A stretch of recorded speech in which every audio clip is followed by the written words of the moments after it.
우리 앞뒤좌우로 이렇게 한번 인사합시다. 마음의 소원을 이루시는 하나님께서 날마다 응답해 주시기를 바랍니다. 이렇게 인사합시다. 시작. 마음의 소원을 이루시는 하나님께서 날마다 응답해 주시기를 바랍니다. 아멘. 날마다 하나님께서 응답하시고 역사하시는 놀라운 삶의 증거가 날마다 나타나는 복된 성도들이 되시기를 주님의 이름으로 축복합니다. 성공학이라고 하는 학문과 리더십을 연구하는 사회학자 커밍 워크라고 하는 교수가 있습니다. 이분이 역사 가운데 크고 작은 일에 성공했던 사람들을 쭉 살펴보니까요, 4가지 공통점이 있다라고 하는 것을 발견하게 됩니다. 첫 번째로 지능이 있어야 한다. 어느 정도 머리가 있어야 된다는 거예요. 두 번째, 날마다 이 지식을 쌓아가는 그런 공부하는 그러한 삶의 태도가 필요하다. 세 번째, 전문 기술이 필요하다. 네 번째, 태도가 중요하다라고 했어요. 지능, 지식, 전문 기술, 네 번째가 뭐라고요? 태도. 여러분, 이 4가지 중에서 성공의 93% 이상의 영향력을 미치는 요소가 있대요. 뭘까요? 네 번째, 태도라고 하는 것입니다. 태도. 미국 코카콜라 공장에서 청소 아르바이트를 하는 가난한 빈민가에 흑인 학생이 있었어요. 어느 날 이 상자가 터져가지고 바닥이 엉망이 되고 맙니다. 콜라를 닦아야 하는데 동료 중 하나가 나는 이런 일 할 사람이 아니야. 가뜩이나 월급도 적게 주는데 나는 이런 일 못하겠어 하고 바라만 보고 있었어요. 그런데 아르바이트 하던 이 흑인 학생이 얼른 걸레를 가지고 와서 바닥을 열심히 닦고 깨어진 병 조각들을 치우기 시작합니다. 이 모습을 본 공장 관리자가 칭찬을 하면서 아르바이트 학생이 정말 일을 열심히 하네. 이렇게 열심히 일을 하는 이유가 뭔가? 이 학생이 이렇게 대답을 합니다. 저는 제가 하는 어떤 일에서든 최고가 되기로 마음을 먹었습니다. 무엇보다도 이렇게 일할 기회를 주신 것이 감사할 뿐이지요 라고 고백을 했대요. 여러분, 이 소년이 훗날 군인이 됩니다. 베트남전에 참전을 하고 파나마전에 참전을 하고 걸프전에 참전을 해서 공을 세워요. 최연소의 나이로 미국 사회에서 흑인이라고 하는 핸디캡을 극복하고 미군을 통솔하는 합창의장에까지 오르게 됩니다. 그리고 지금까지 걸프전의 검은 영웅으로 미국에서 가장 존경받는 군인으로 미국 국무장관까지 지닌 이 콜린 파월이라고 하는 사람이 바로 이 흑인 소년이었다는 것입니다. 여러분, 삶을 살아가는 자세, 사람들을 대하는 태도, 일을 대하는 태도가 얼마나 중요한지 몰라요. 사실 운동도 자세잖아요. 그죠? 우리 일상생활도 태도, 자세가 너무너무 중요한 것이죠. 아무리 머리가 좋고 지식을 갖추었다 할지라도, 탁월한 기술이 있다 할지라도 삶의 자세가 잘못되어 있으면 성공할 수가 없다라고 하는 것입니다. 사랑하는 여러분, 오늘 저와 여러분은 이 땅에서 하나님의 주인 되심을 믿고 살아가는 하나님의 백성입니다. 그렇다면 하나님을 주인으로 인정하고 살아가는 성도들의 삶의 마땅한 태도는 무엇일까? 저는 그것이 충성이라고 생각을 합니다. 왜 충성입니까? 우리에게 생명을 주시고 우리를 인도하시는 주님, 우리가 따라가야 할 모범 되시는 우리 목자이신 예수님께서 충성되시기 때문이지요. 요한계시록 3장 14절에 보면 예수님의 별명이 나와요. 제가 읽겠습니다. 라오디게아 교회의 사자에게 편지하라. 아멘이시요 충성되고 참된 증인이시요 하나님의 창조의 근본이시니가 이르시되 라고 말씀을 해요. 여러분, 여기 보니까 라오디게아 교회에 말씀하시는 이 주님, 교회의 주인 되신 주님에 대해서 소개를 하면서 그분은 아멘이시다, 충성되다, 참된 증인이다, 이렇게 말씀을 하고 있어요. 여러분, 예수님의 일생은요, 아멘으로 시작해서 아멘으로 끝났다고 해도 과언이 아닐 거예요. 아멘으로 이 낮고 낮은 땅에 오셨어요. 하나님의 뜻에 순종해서 겟세마네 동산에서 기도하실 때도 내 뜻대로 마옵시고 아버지의 뜻대로 하옵소서 기도하셨지요. 그 모진 십자가 지실 때도 아멘 하면서 그대로 받아들이셨어요. 그래서 예수님의 별명이 아멘이요 충성인 것입니다. 여러분, 예수님의 별명이 충성입니다. 예수님께서 이 땅에 오시면서 하늘 보좌로 올라가시기까지 충성하셨기 때문에 오늘 이 땅에 주님의 교회로, 주님의 몸으로 예수 그리스도의 남은 사명을 감당하는 성도된 저와 여러분들에게 당연하게 무엇을 요구하신다고요? 충성을 요구하시는 거예요. 오늘 우리가 주님께서 기뻐하시는 교회, 주님께서 복되게 사용하시는 인생 되기 위해 추구해야 되는 성령의 열매가 바로 충성인 것이지요. 여러분이 성령의 열매 가운데 7째인 충성이라고 하는 말은 헬라 말로 피스티스라고 합니다. 피스티스. 그런데 이 말은 신약 성경에서 다양하게 번역이 되어지는데 충성이라고 하는 말로도 번역이 되고 신실함이라고 하는 말로도 번역이 되고 믿음이라고 하는 말로도 번역이 되고 순종이라고 하는 말로도 번역이 돼요. 자, 여러분, 여기서 중요하게 우리가 깨달아야 될 영적인 원리가 있어요. 믿음이라고 하는 것과 충성이라고 하는 것은 같은 어원을 가지고 있다는 거예요. 무슨 말입니까? 믿음 좋은 사람은 어떤 사람이라고요? 방언 잘하고 신유의 은사가 있는 기적과 능력을 베푸는 그런 사람이 아니라 믿음 있는 사람은 하나님 앞에 끝까지 충성하는 사람, 그가 하나님 앞에 인정받는 믿음의 사람인 줄로 믿으시기를 바랍니다. 여러분, 하나님은요, 우리의 능력이 아니라 우리의 충성됨에 주목하고 계십니다. 예수님께서 제자들을 세우실 때 밤이 새도록 기도하신 후에 제자들을 세우셨어요. 그런데 여러분, 밤새 철야 기도하고 세우신 제자들의 면면을 한번 보십시오. 여러분, 예수님의 12제자들 가운데 요즘에 대기업에 만약에 이 12제자가 여러분 아마 이렇게 채용 지원을 한다면 그 중에 채용될 사람은 한 사람밖에 없을 거예요. 누굴까요? 가룟 유다. 얼마나 계산이 빠르고 눈치가 빠르고 야망이 있는지 몰라요.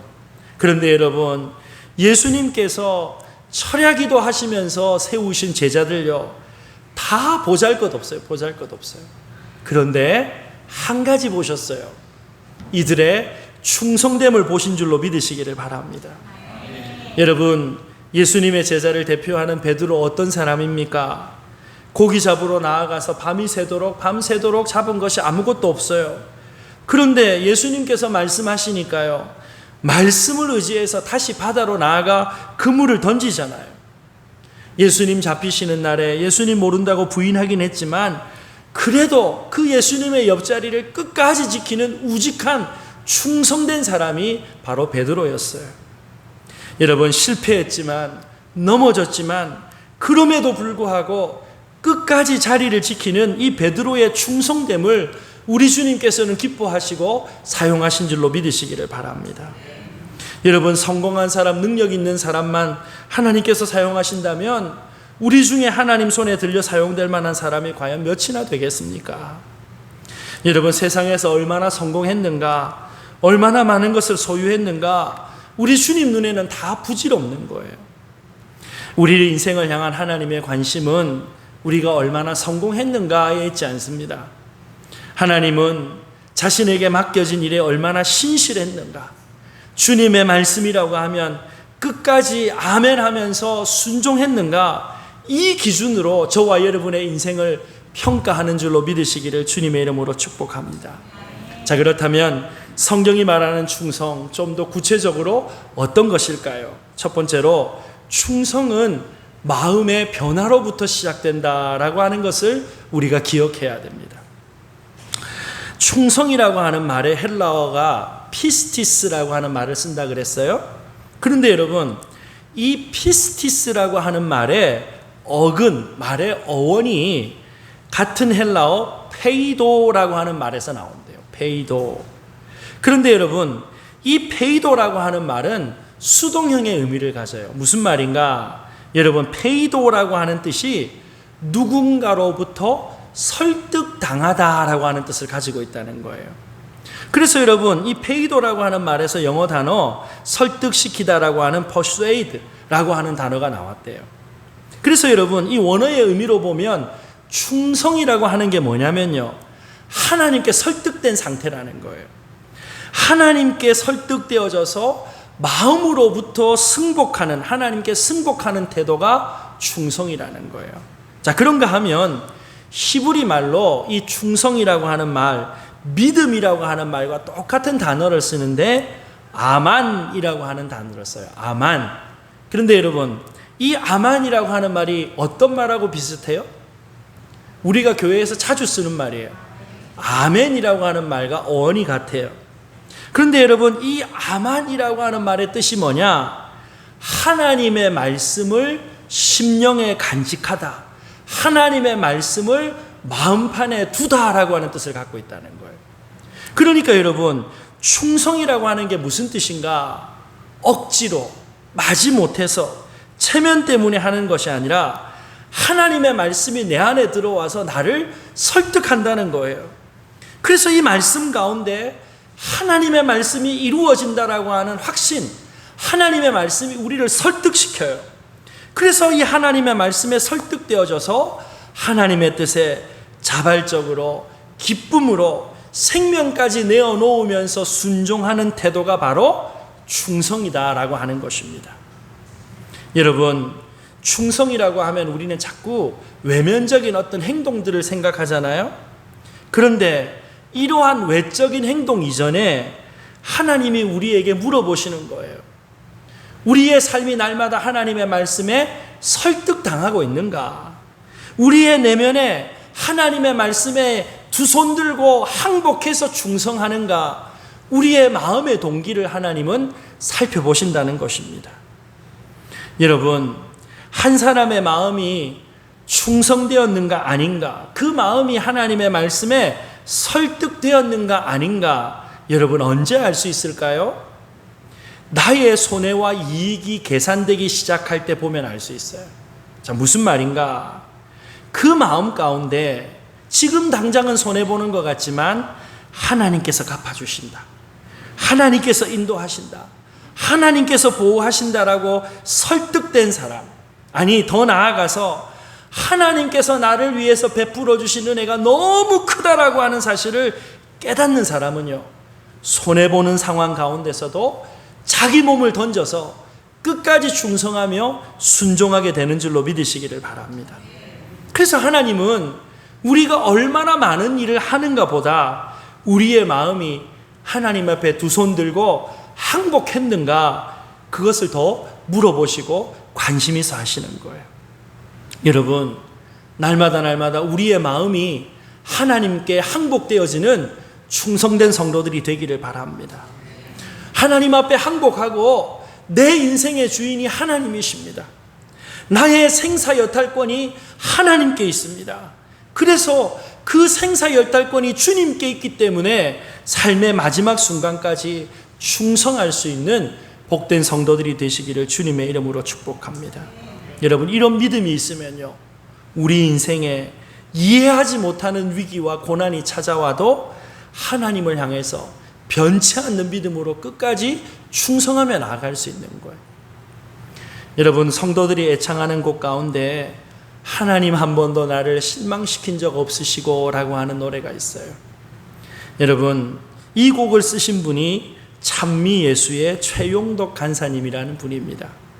그런데 여러분, 이 하나님 한 번도 나를 실망시킨 적 없으시고 언제나 공평과 은혜로 나를 이끄셨네, 이 고백이 어떻게 나왔는가? 여러분, 사랑하는 딸이 어려서부터 몸이 약해요. 아무리 좋은 병원에 가고 약을 써도 낫지를 않아요. 그러다가 이 딸이 16살에 그 기도에도 불구하고 하나님 품으로 돌아가게 돼요.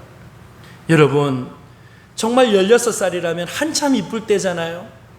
그 딸을 하나님께서 먼저 불러가셨어요. 여러분, 그 고통이 이해가 될 수 있을까요?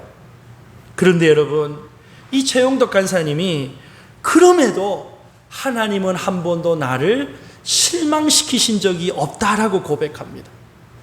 여러분, 이게 어떻게 가능한 고백이지요?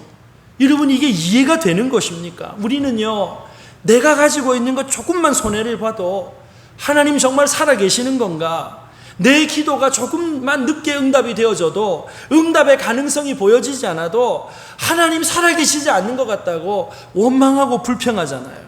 그런데 어떻게 사랑하는 딸을 먼저 불러가신 그 상황에서도 그럼에도 하나님은 신실하십니다. 인정할 수가 있는 거예요. 하나님의 말씀에 설득된 거예요. 나는 왜 이런 일이 내게 일어나는지 지금은 도저히 이해가 안 돼요. 받아들일 수도 없어요. 그런데 그럼에도 하나님의 뜻이 있다라고 하는 사실을 믿는 거예요. 그 하나님의 뜻 앞에 두 손 들고 항복하는 거예요. 여러분, 이처럼 하나님께 설득되어질 때, 하나님께 항복할 때 하나님께서 우리에게 주시는 놀라운 선물이 있어요. 무엇일까요? 세상이 줄 수 없고 세상이 알 수 없는 하늘의 평강을 저와 여러분의 심령에 부어주시는 줄로 믿으시기를 바랍니다. 사랑하는 여러분, 지금 무언가 이해되지 않는 상황 가운데 빠져 있습니까? 바로 그때가 우리가 하나님께 설득되어져야 할 때인 줄로 믿으시기를 바랍니다. 여러분, 하나님께서 날마다 말씀으로 우리를 설득하시는 거예요. 사랑하는 아들아, 사랑하는 딸아, 내가 이 일을 통해서 너에게 주고자 하는 더 큰 일이 있다. 나는 너를 포기하지 않는다. 내가 너의 인생을 책임진다. 하나님의 말씀에 귀를 기울이고 하나님께 설득당하기만 하면, 하나님께 두 팔 들고 하나님, 나는 모르겠습니다. 나는 내 인생을 책임질 수 없습니다. 그러나 나의 생명이 하나님께 있습니다. 항복하면, 하나님께 설득당하면 세상이 줄 수 없고 그 어떤 것으로도 빼앗을 수 없는 하늘의 평강을 저와 여러분의 심령에 샘솟듯이 부어주실 줄로 믿으시기를 바랍니다.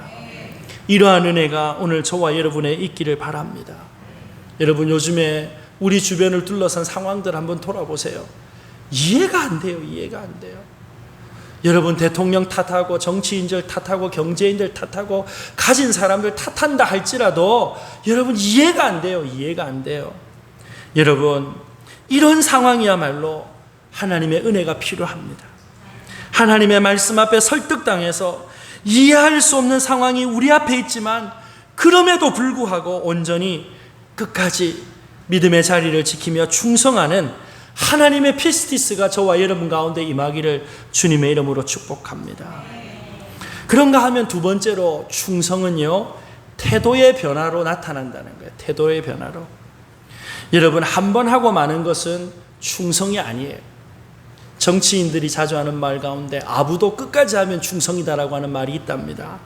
여러분, 끝까지 지속적으로 신실함을 유지해가는 이 태도의 변화가 바로 충성이다라고 하는 거예요.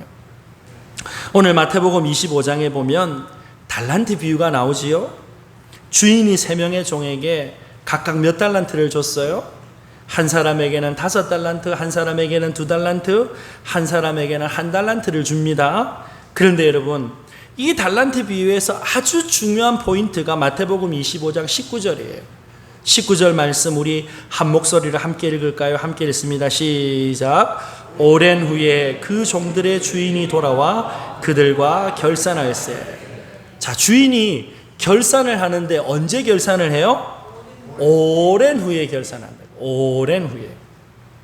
여러분, 영어 단어에 인벤토리라고 하는 말이 있어요. 인벤토리. 이게 무슨 말인가? 사전에 보니까 재고를 확인하고 자산을 보다 명확하게 파악하기 위해서 소유하는 상품의 수량을 조사하고 그 가격을 견적하는 일이라고 되어져 있어요. 여러분, 제 제자 가운데 커피 가게를 운영하는 친구가 있는데요. 월말에 이 인벤토리라고 하는 작업을 하면요, 재고 하나하나를 다 맞춰야 된대요. 여러분, 은행에 일하시는 분들 창고 업무 끝나고 나면 1원 단위 하나 맞출 때까지 퇴근 못한다고 하잖아요. 그런데 여러분, 하나님께서 뭐라고 말씀하십니까? 오랜 후에, 언젠가 될지는 모르겠지만 하나님의 종된 저와 여러분들의 인생에 대해서 결산하시겠다는 거예요. 여러분, 우리에게 있는 모든 것이 하나님께서 주셔서 내게 있다는 사실을 믿으십니까? 우리의 시간도, 물질도, 건강도, 재능도, 기회도 하나님께서 주셔서 우리가 받아 누리는 것이지요. 그런데 이제 어떻게 합니까? 우리에게 주신 이 달란트, 우리에게 주신 시간, 물질, 기회, 재능에 대해서 무엇을 남겼고 어떻게 하나님의 영광을 위해서 살았는가 하나님께서 결산하시겠다는 거예요. 여러분, 하나님 앞에서 이 모든 것들을 결산할 때가 온다라고 하는 사실을 정말 믿는다면 우리는 하나님 앞에 끝까지 충성할 수밖에 없어요. 하루 이틀 충성하고 끝낼 문제가 아니라는 것입니다. 사랑하는 여러분, 하나님은 어떤 사람을 사용하십니까? 어떤 사람을 통해 일하십니까? 주님 앞에 서서 우리에게 맡겨주신 것에 대하여 결산한 날이 있다라고 하는 사실을 분명히 믿고 끝까지 지속적으로 자신의 부르심의 자리를 지키며 충성하는 사람들을 통하여 하나님은 일하시는 줄로 믿으시기를 바랍니다.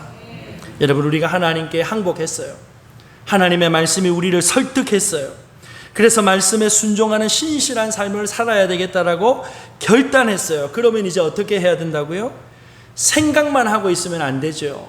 변화의 열매를 맺어야 되는 거예요.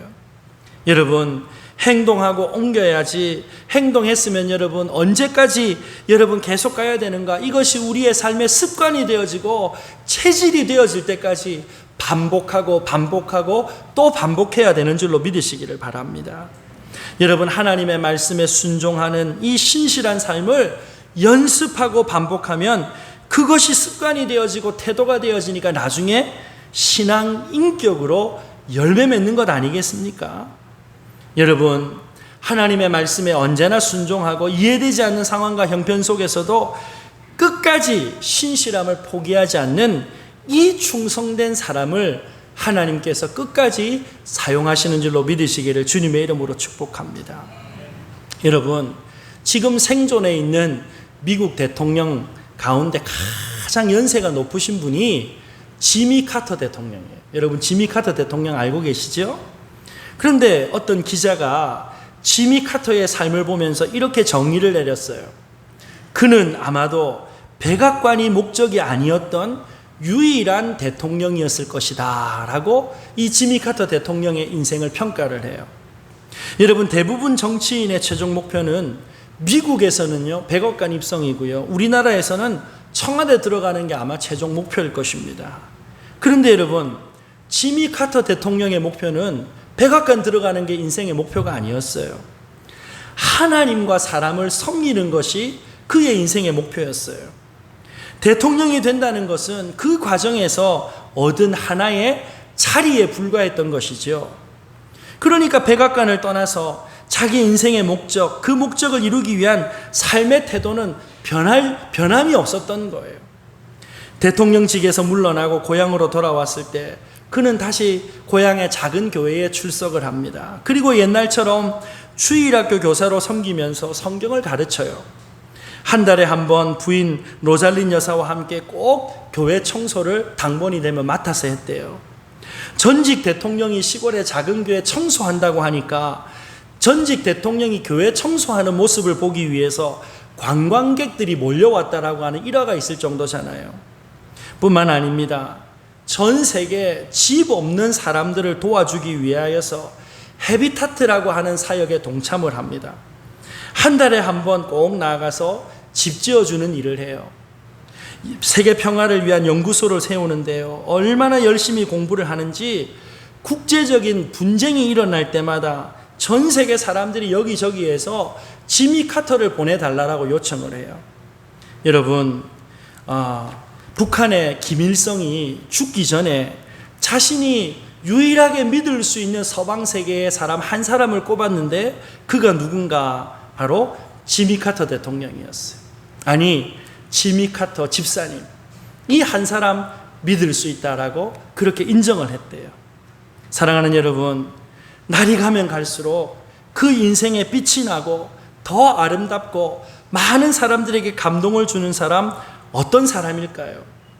우리 인생에 결산한 날이 있음을 분명히 알고 신실하게 하나님으로부터 받은 모든 기회들을 아름답게 사용하는 믿음의 사람, 충성된 사람을 통해서 하나님은 지금도 세상을 변화시키시는 놀라운 일을 이루어 가시는 줄로 믿으시기를 주님의 이름으로 축복합니다. 사랑하는 여러분, 하나님 앞에 충성하십시다. 뿐만 아니라 하나님과 사람들 앞에서 삶의 마지막 순간까지 신실한 삶의 태도를 견지할 수 있는 끝까지 충성하는 복된 저와 여러분들이 되시기를 주님의 이름으로 축복합니다. 자, 그런데 이처럼 끝까지 충성할 수 있는 힘, 능력, 원동력이 어디로부터 말미암을까요? 마지막으로 우리가 끝까지 충성하는 믿음의 사람이 되기 위해서는 이 진리를 놓치지 않아야 합니다. 마지막 세 번째로 하나님의 신실하심을 의지하고 끝까지 견디는 것이 충성이다라고 하는 사실을 우리는 잊지 말아야 하는 것입니다. 여러분, 이 신실하다, 충성이다라고 하는 피스티스라고 하는 말은요, 원래 항상 주어가 하나님이 주어가 되어질 때만 사용하는 단어였어요. 무슨 말인가? 여러분, 우리가 진정으로 하나님 앞에 충성하는 사람이 되기를 원한다면, 삶의 자리에서 끝까지 충성하는 이 변화의 열매를 누리면서 증거하는 사람이 되기를 원한다면 하나님의 신실하신 은혜를 삶의 단 한순간도 놓쳐서는 안 된다라고 하는 것입니다. 고린도전서에서 사도 바울이 이런 자신의 간증과 같은 고백을 합니다. 고린도전서 4장 1절과 2절 말씀 우리 한 목소리로 함께 읽겠습니다. 시작. 사람이 마땅히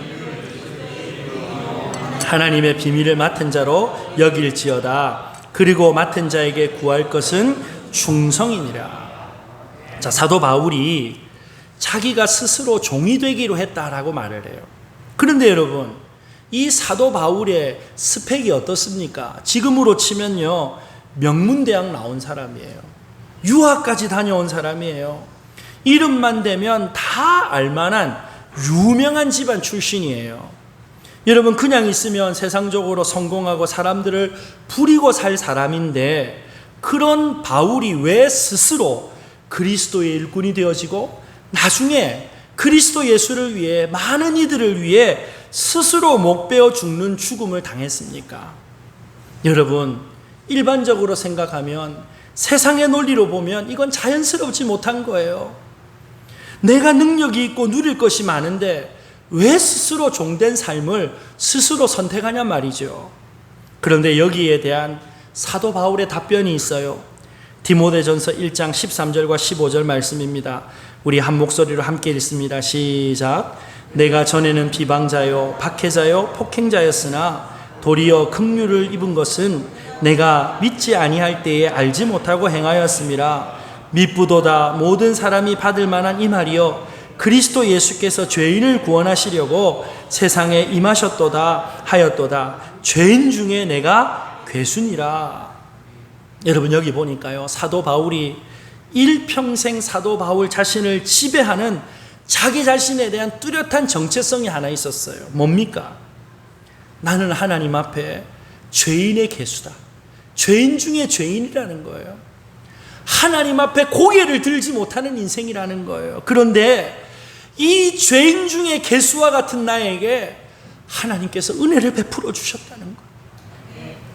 나 같은 죄인을 위해서 자신의 아들 예수 그리스도를 십자가에 내어주시면서까지 나를 위해서 베풀어 주신 이 하나님의 은혜가 너무너무 크고 놀랐더라는 것이지요.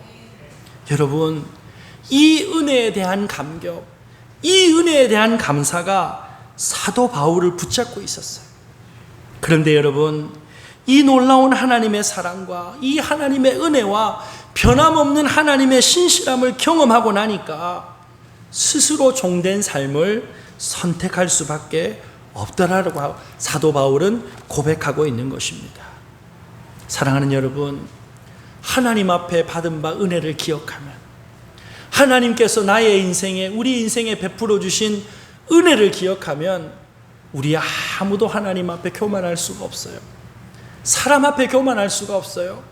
그저 종된 모습으로 고개를 숙이고 무릎을 꿇고 하나님을 섬기고 이웃들을 섬기는 충성된 인생이 될 줄로 믿으시기를 주님의 이름으로 축복합니다. 자, 여러분, 이 하나님의 신실하심을 깨달은 자가 삶의 마지막까지 충성하며 나아갈 수 있는 것입니다. 마태복음 25장에 우리는 달란트를 받았던 3명의 종에 대해서 살펴봤잖아요. 그런데 여러분, 5달란트 받은 종, 2달란트 받은 종, 한 달란트 받은 종 이렇게 3명이 나오지만 사실은 여러분 두 부류의 인생으로 정확하게 나눠질 수가 있어요. 여러분, 한 달란트 받은 종은 주인에게 받은 한 달란트를 땅에 묻어두었다가 주인에게 돌려줬어요. 그런데 이와 같이 한 달란트를 그대로 주인에게 돌려준 이 종을 주인이 뭐라고 평가를 하는가?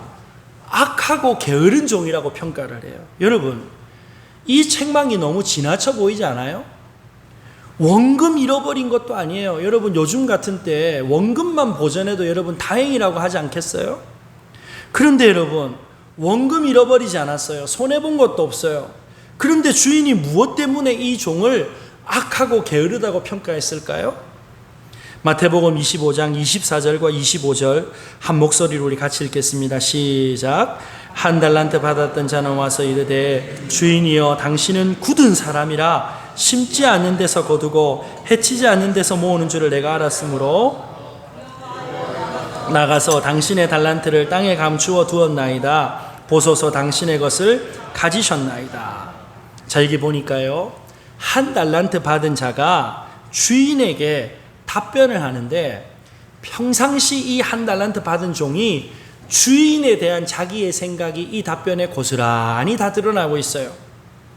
주인을 어떤 사람으로 생각했는가? 굳은 사람이다. 완고한 사람이다. 심지 않는 데서도 거두어가는 그러한 악한 사람이다라고 주인을 오해하고 주인을 믿지 못했다는 거예요. 여러분, 성경에서 말씀하고 있는 악이라고 하는 것은 도덕적인 것만을 의미하는 것이 아니고 하나님과의 관계로 항상 설명을 하고 있습니다. 무슨 말인가? 하나님에 대한 불신, 하나님에 대한 오해, 하나님을 하나님으로 인정하지 않는 것을 바로 악이라고 말을 하고 있는 거지요. 여러분, 이 한 달란트 받은 종의 가장 근본적인 문제가 무엇입니까? 누구에게는 5달란트, 누구에게는 2달란트, 자기에게는 1달란트 준 이 주인에게 문제가 있는 것입니까?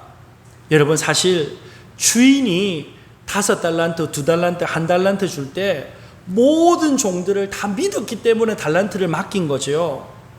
여러분, 성경 어디에도 주인이 이 달란트를 맡기면서 손해보면 변상해야 된다라고 말한 곳이 없어요. 주인은 종들을 믿고 맡겼어요. 주인은 종들의 실패를 용납하지 못하는 사람이 아니었어요. 그런데 여러분, 이 1달란트 받은 종이 무엇이라도 해보려고 했다가 실패했다면 아마도 주인은 격려하면서 다시 한번 도전해 볼 수 있도록, 다시 한번 시작할 수 있도록 기회를 주지 않았겠어요? 그런데 이 1달란트 받은 종은요, 주인을 신뢰하지 못해요. 주인을 오해했어요. 주인을 사랑하지 않았어요. 그래서 달란트를 땅에 묻어버렸어요. 주인을 두려워했기 때문이지요. 여러분, 주인에 대한 오해와 불신이 무엇을 만들어냈어요? 두려움을 만들어냈어요. 여러분, 두려움은요, 무언가를 신뢰하지 못할 때 우리에게 찾아와요. 하나님을 하나님으로 신뢰하지 못할 때, 하나님을 하나님으로 인정하지 못할 때 우리에게 뭐가 찾아온다고요? 두려움이 찾아와요. 하나님을 사랑하지 못할 때, 하나님을 오해할 때 우리 인생의 두려움은 찾아올 수밖에 없는 것입니다. 사랑하는 여러분, 우리의 인생이 하나님을 오해하고 하나님의 사랑을 인정하지 않아서 두려움이라고 하는 감옥에 사로잡히지 않게 되기를 주님의 이름으로 축복합니다. 여러분, 이 1달란트 받은 종은 주인을 오해했어요. 그렇다면 5달란트, 2달란트 받은 종은요, 어떻게 주인이 베푸는 풍요로움을 누리게 되어졌을까요? 주인의 성품을 정확하게 이해를 했어요. 이 주인이 얼마나 공평한가, 무엇보다도 자신들의 능력에 맞게 달란트를 맡겨준다라고 하는 사실을 이 두 종은 분명히 알고 있었던 겁니다. 그래서 여러분, 맡겨진 그대로 삶에 충성할 수 있었던 것이지요. 마찬가지입니다. 하나님은 오늘 우리에게 왜 유명한 사람이 되지 못했는가 책망하지 않으십니다.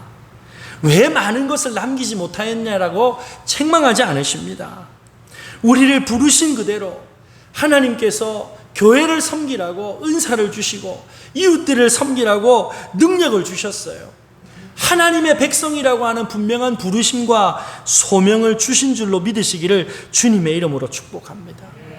하나님이 우리를 평가하시는 기준은요, 성취나 성공에 있지 않아요. 우리의 충성됨에 있어요. 이 충성됨은 무엇으로부터 말미암는다고요? 하나님을 향한 신뢰, 하나님의 신실함을 날마다 기억하고 이 하나님의 신실함을 의지하는 믿음으로부터 말미암는 줄로 믿으시기를 주님의 이름으로 축복합니다. 터키에 가면 서머나라고 하는 소아시아 7개 교회 중에 한 도시가 있어요. 지금은 이즈미르라고 하는 항구 도시입니다. 그런데 이 서머나에는 사도 요한의 제자로서 서머나 교회의 감독이었던 폴리캅이라고 하는 사람을 기념하는 기념교회가 있어요. 이 폴리캅은 로마의 기독교 박해 시기에 예수님을 믿는다라고 하는 이유 때문에 화형을 당해서 순교하신 분입니다.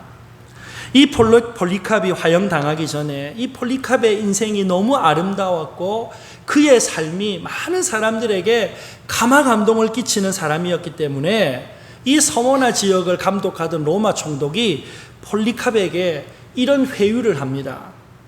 한 번만 당신 입으로 예수를 부인하시오. 한 번만 당신의 입으로 예수를 모른다라고 고백만 하시오. 마음으로는 부인하지 않아도 됩니다. 한 번만 입술로 부인하면 살 수 있도록 해주겠다고 그렇게 회유를 해요. 그런데 폴리캅이 이런 아름다운 신앙의 간증을 남기고 순교의 길을 묵묵히 걸어갑니다. 이렇게 고백을 해요. 지난 80년 동안 그리스도 예수는 한 번도 나를 부인한 적도, 한 번도 나를 모른다 하신 적이 없었는데 내가 어떻게 그분을 모른다 할 수 있단 말입니까?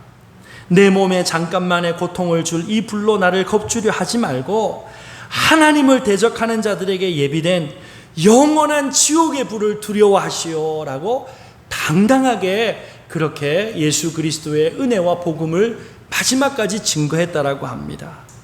사랑하는 여러분, 오늘 우리에게 주신 하나님의 은혜를 날마다 기억한다면 여러분, 우리는 삶의 마지막 순간까지 우리에게 베풀어 주신 은혜에 무엇으로 보답할 것인가 끝까지 충성하는 복된 인생이 될 줄로 믿으시기를 주님의 이름으로 축복합니다.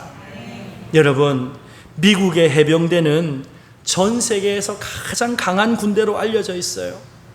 백전백승의 성과를 이루는 이 전투력이 어디에서 나올까요? 여러분, 저기 보시면 미 해병대의 휘장이 있는데 거기 위에 보면 독수리가 한 마리 있고 독수리 입에 무언가 하나 깃발을 물고 있어요. 그런데 여러분, 그 깃발에 라틴 말로 이런 말이 적혀져 있어요. 셈페르 피델리스라고 하는 말이 적혀 있어요. 셈페르 피델리스. 이 말이 무슨 뜻인가? 우리말로 바꾸면요, 항상 충성, 언제나 충성, 어디서나 충성, 끝까지 충성이라고 하는 말로 그렇게 해석할 수 있는 거예요. 사랑하는 여러분, 주 예수 그리스도께서 저와 여러분을 복음 위하여 순종하고 충성하라고 그리스도 예수의 나라에 군사로 불러주신 줄로 믿으시기를 주님의 이름으로 축복합니다. 군사로 부름받은 자는 뒤를 돌아보지 않습니다. 군대의 대장 되신, 목자 되신 주 예수 그리스도의 뒤를 쫓아 항상 충성, 언제나 충성, 어디서나 충성, 끝까지 충성할 뿐인 줄로 믿으시기를 바랍니다. 주님 앞에 끝까지 충성하는 저와 여러분들에게 하나님께서 죄와 사망의 권세를 이기신 주 예수 그리스도의 승리를 날마다 허락해 주실 줄로 믿습니다. 이 승리의 기쁨 가지고, 이 은혜를 가지고 우리 가운데 모든 죄악과 사망의 고통들을 넉넉하게 이기고 끝까지 충성하며 살아가는 복된 성도들이 다 되시기를 주님의 이름으로 축복합니다.